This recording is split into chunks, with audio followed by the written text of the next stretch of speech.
আর মিচকা, এই শহরের কেন গোটা পৃথিবীর বেস্ট লয়ারকে হায়ার করলেও এবারে তুমি পার পাবে না। দেখলেন তো ঈশ্বর সাজতে চাবার ফল কি হতে পারে? আপনার এই আকাশ প্রমাণ দম্ভ আর অহংকার ঈশ্বর নিজের হাতে শেষ করে দিয়েছেন। অ্যাকসেপ্টেড মিচকা, এবারের বাজিতে তুমি হেরে গেছো।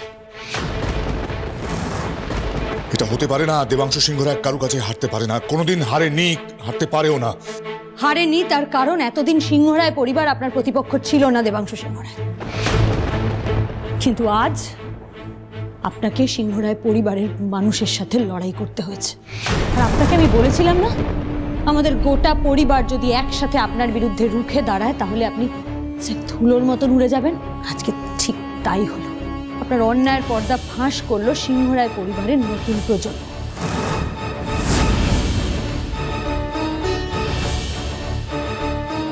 আজ যাদেরকে অবিশ্বাস করেছিলে, ভেবেছিলে তোমার বিরুদ্ধে মাথা উঁচু করে দাঁড়াতে পারবে না, আজ কিন্তু তারাই তোমার এই অহংকারে উঁচু হয়ে যাওয়া মাথাটা জাস্ট মাটিতে নামিয়ে দিল। অপরাধীদের পরিণতি না সবসময় একই হয়। এখনো সময় আছে, যাওয়ার আগে জেঠুর কাছে, মেজদির কাছে, জাম্বর কাছে না ক্ষমা চেয়ে যান, তাহলে যদি আপনার পাপ একটু কমে। কিসের পাপ? কোনো পাপ আমি করিনি। এই দেবাংশু সিংহ রায় আজ পর্যন্ত কোনো পাপ করেনি, শুধু নিজের অধিকারের লড়াই লড়েছে, নিজের ন্যায্য প্রাপ্য ছিনিয়ে নিতে চেয়েছে। না আছে এতে কোনো ভুল, না আছে এতে কোনো অন্যায়। আপনার লজ্জা করে না?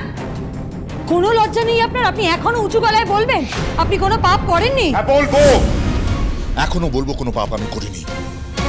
আর তার সাথে সাথে এটাও বলবো, তোমাদের কিন্তু এখনো কোনো ধারণা হয়নি কার বিরুদ্ধে যুদ্ধে নেমেছো তোমরা। কার বিরুদ্ধে? কার বিরুদ্ধে?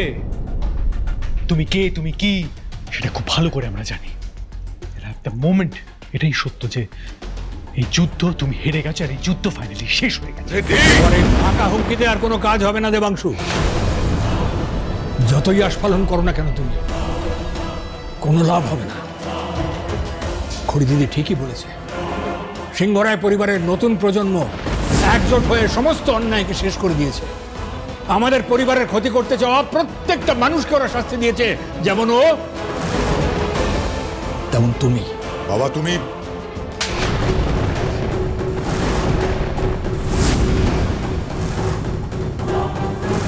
খবরদার, খবরদার বাবা বলে ডাকবেন আমাকে। যে ছেলে সম্পত্তি পাওয়ার জন্য নিজের বাবাকে মারতে চায় তাকে আমি ছেলে বলে পরিচয় দিতে চাই না। তোমার কাছে তোমার বাবা, মা, পরিবার এসবের গুরুত্ব তখনও ছিল না, আর আজও নেই।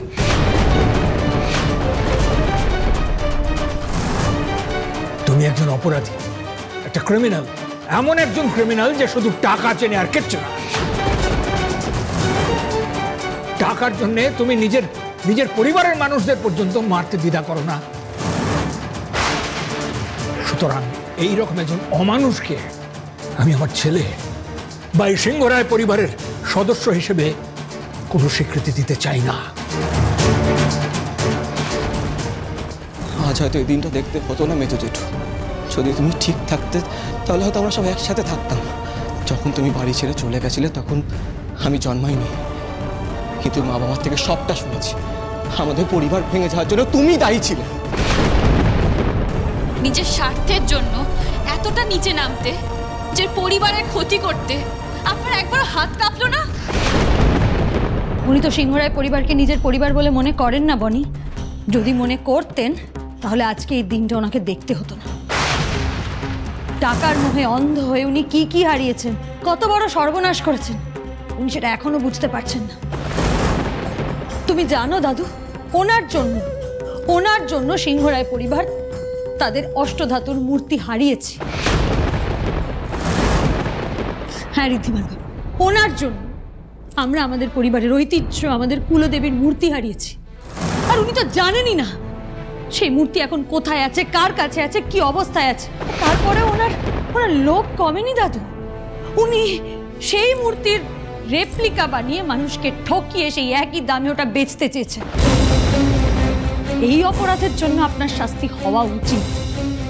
দেবাংশু সিংহ রায়, কি অদ্ভুত দেখুন, মা জগদ্ধাত্রী স্বয়ং তার নিজের পুজোর দিন আপনাকে সেই শাস্তি নিজের হাতে দিয়েছেন।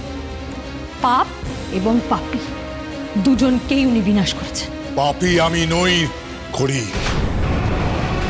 যতই তোমরা আমাকে দোষারোপ করো, চিৎকার করে বারবার বলবো, যা করেছি বেশ করেছি, বেশ করেছি। আজ এই লোকটার জন্য আজ আমার সব শেষ হয়ে গেছে। এই সিংহরায় পরিবারের সব থেকে যোগ্য সন্তান হওয়া সত্ত্বেও এই লোকটা আমার সমস্ত অধিকার কেড়ে নিয়েছে, অন্যায়ভাবে এই বাড়ি থেকে আমাকে বার করে দিয়েছে। এই লোকটার জন্য সমস্ত জীবন আমার সুখ, আমার শান্তি, আমার আনন্দ, আমার সুখী পরিবার, যেটা আমি ডিজার্ভ করতাম, কিচ্ছু পাইনি, কিচ্ছু না। আমার স্ত্রী সন্তান ভুল বুঝে আমাকে ছেড়ে চলে গেছে শুধুমাত্র এই লোকটার জন্য। তাই সেদিন থেকে আমার একমাত্র লক্ষ্য ছিল এই সিংহরায় পরিবারকে ধ্বংস করে দেওয়া।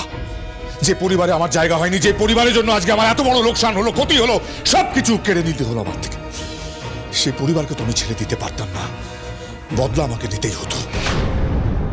কচু মেজকা, তোমার স্ত্রী, তোমার সন্তান তোমায় ভুল বুঝে ছেড়ে যায়নি, তারা তোমায় ছেড়ে গেছে তোমার এই ইল্লিগাল ব্যবসার জন্য, তোমার এই টাকা পয়সার অবসেশনের জন্য।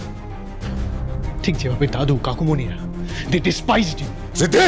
That's how truth is always better. But you know what? It's time to accept it. তুমি আমাদের পরিবারকে বিভিন্ন সময় ভাঙার চেষ্টা করেছো, ইমোশনালি, সব দিক থেকে, কিন্তু আমরা ভেঙে পড়িনি। আমাদের বন্ডিং, আমাদের একে অপরের প্রতি ভালোবাসা আমাদের ভাঙতে দেয়নি। And you know what? তুমি ভাই, পিসেমশাই আর তোমাদের মতো লক্ষ কোটি ক্রিমিনালস চেষ্টা করলেও আমাদের ভাঙতে পারবে না, আমাদের আলাদা করতে পারবে না। দাদু, দাদু, আমি তোমাকে বলেছিলাম না আমার জেঠু বেঁচে আছে। ওই দেখো, উনি বেঁচে আছেন।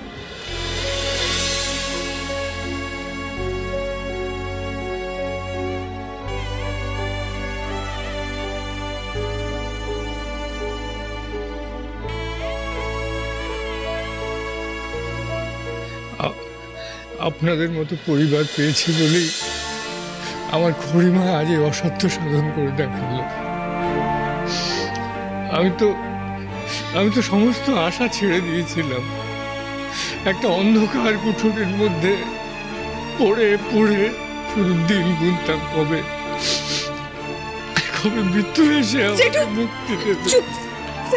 একদম এসব কথা বলবে না তুমি, একদম না। তোমাকে আমরা একবার হারিয়ে ফেলেছি, আর হারাতে দেবো না, কোথাও যেতে দেবো না তোমাকে। আমি কখনো ভাবিনি আমি আবার এরকম দিন ফিরে পাবো। মা জগদ্ধাত্রী আমাকে নতুন জীবন দিলেন। আমার এই অকাল কুষ্মাণ্ড সন্তানের জন্য আপনাকে এতগুলো বছর এত কষ্ট করতে হয়েছে। আমি কি করে আপনার কাছে দুঃখ প্রকাশ করবো বলুন তো? আমার সত্যি কোনো ভাষা নেই। তবু যদি পারেন আমাদের ক্ষমা করবেন।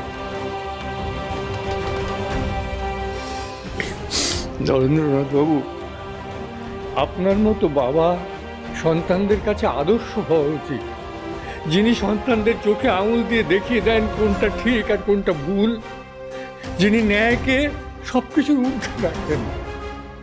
তার ক্ষমা চাওয়ার কোনো প্রশ্ন ওঠে না। কোনক্ষণে যে কোটি টাকার স্বপ্ন দেখতে গেছিলি প্রসূন, এই চক্করে সিংহরায় বাড়ির জামাই হয়ে থাকলে যে লাখ টাকাটুকু সরাতে পারতিস, সেটাও গেল হাতছাড়া হয়ে। স্যার, আমাদের জেঠু তো বেঁচে আছে, তার মানে জাম্বুর বিরুদ্ধে মার্ডার কেসটা দাঁড়ায় না। একদমই তাই। অশোক ভট্টাচার্য সব থেকে বড় প্রমাণ।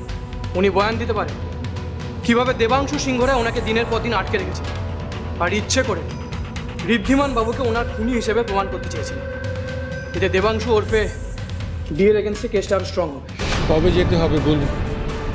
আমি অবশ্যই কোর্টে গিয়ে আমার বয়ান দেব। সেদিন রাতের কথা আমার সমস্ত মনে আছে। আমি সবাইকে গিয়ে বলবো কিভাবে দেবাংশু সিংহরায় আমাকে বিদেশে পাচার করতে চেয়েছিল, আর সেখানে আমাকে দিয়ে আমাদের দেশের সমস্ত অ্যান্টিক বহুমূল্য মূর্তির রেপ্লিকা বানাতে চেয়েছিল।